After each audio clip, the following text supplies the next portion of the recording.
Hi hello नमस्कार सर्वांना. तर कशा सर्वजण मस्त आहात ना? तर मीही मस्त आहे बघा. तर इकडे बघू शकता छान अशा पुरणपोळ्या बनवतोय आम्ही. आत्ता कामावरून आम्ही जाऊन आलो आहे.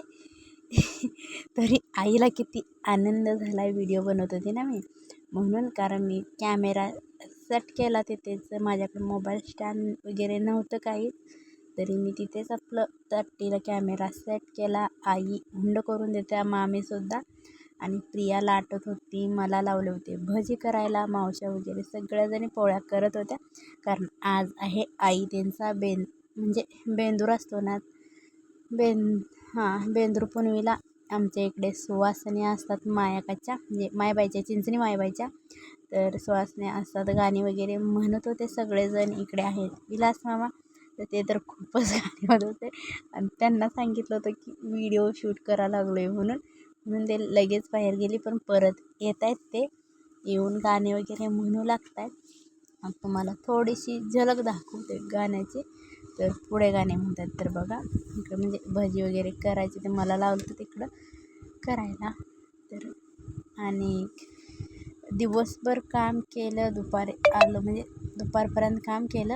आणि मग तिकडून आलो जाऊन. मग आल्यानंतर आईने करून ठेवलं तर सगळं, डाळ वगैरे शिजवून तिनं पोळ्या लाटत बसली होती. मग आम्ही आलो आणि पोळ्या लाटणारे लाटतायत, हुंड करणारे करतायत. आणि आमचा सगळ्यांचा उपवास होता. आणि आले आधी आंब्यावर ताव मारला, कारण उपवास होता ना सकाळपासून, फराळाचं वगैरे केलेलं. आणि कामावर गेल्यामुळे ना, काम करून आल्यानंतर सुद्धा भूक लागतेच, म्हणून इथे आल्यानंतर आंबे आणले होते आईनं झाडाचे पाण्याला गेल्यानंतर. आणि आंबे खाल्ले. आणि आपले आई वगैरे गाणी, म्हणजे त्यांना म्हणा असं मामा म्हणत होते, पण आईना साथ द्यायला आईला कोण नव्हतं, म्हणून आई गाणं म्हणत नव्हती. आपलं दिवसभर करायचंच, काम करून यायचं आणि इकडं हे करायचं. कारण सकाळीच ना आईनं सांगून ठेवलं होतं आम्हाला येऊन करायचं आहे म्हणून.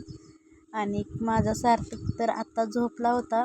आणि मला एवढा वैताग येत होता ना, मला कसं तर झालेलं. कारण खूप दिवसातून शक्यतो आता मी उपवास करत नाही, कधी तरच करते. असे सुवासिनी वगैरे ठेवल्यानंतर असते म्हणजे उपाशी. पण शक्यतो पहिला मात्र ना मी म्हणजे श्रावण महिना म्हणा वगैरे, श्रावण तर अख्खा पूर्ण मी श्रावण उपवासच करत होते. आणि नंतर ना मग नवरात्र तर 9 दिवसाचं असतंच माझं. तर त्यातले व्हिडिओ मी शक्यतो कधी अपलोड केले असतील, बघितले नसेल तर नक्की जाऊन बघा. नवरात्रीचे दसऱ्यातले असतात, आणि आता येणाऱ्या दसऱ्यात पण बनवायचे. आणि छान असा खास होईल येणारा दसरा तरी माझ्या माहितीने, कारण तोपर्यंत माझं चॅनल पण ग्रो होईल. परत सबस्क्रायबर कंप्लीट झालेत माझे, पण ऑच टाईम तोपर्यंत कंप्लीट करायचा म्हणते मी. तर बघूया. तर हा पेंडिंग व्हिडिओ आहे. आणि मी म्हणजे बेंद्राचा व्हिडिओ आहे, आणि खूप दिवस झाले मी व्हिडिओ टाकत नाही. हे तर तुम्हाला मागच्याच व्हिडिओमध्ये मी सांगितलं आहे. कारण तेवढं म्हणजे आत्तापासूनच टाकायचं, कारण पेंडिंग व्हिडिओ आधी मला एडिट करून अपलोड करावे लागणार, नाही तर माझ्या फोनचं स्टोरेज कंप्लीट होतं. मग ते व्हिडिओ डिलीट असे करता येत नाही ना, म्हणजे शूट केलेलं उगाच वाया घालवण्याऐवजी अपलोड. आणि तर माझं म्हणणं काय आहे, आपण जो व्हिडिओ म्हणा, फोटो म्हणा, ती एक आठवण असते ना. डिलीट केली तर झाली ना, ती डिलीट पुन्हा येते का? मग हाही व्हिडिओ तसाच आलता मनात, स्टोरेज कंप्लीट झालं त्याच्यामुळे एडिट करायचं म्हणून, पण नाही केलं. आणि मग ठेवला. तर एडिट करतेच. तर चला, व्हिडिओ कसा वाटतो ते मला कमेंटमध्ये नक्की सांगा. आणि जर आवडला तर लाईक, शेअर, कमेंट करा. आणि जे कोणी चॅनलवर नवीन असेल त्यांनी चॅनलला सबस्क्राईब करा बरं का, मेन म्हणजे सपोर्ट करा. तर चला बघा व्हिडिओ. तर आत्ता संध्याकाळी सवासणीचा वगैरे येणार नाही, कारण हा एवढाच होता, बाकीचा सगळा डिलीट करतात. तर चला बाय.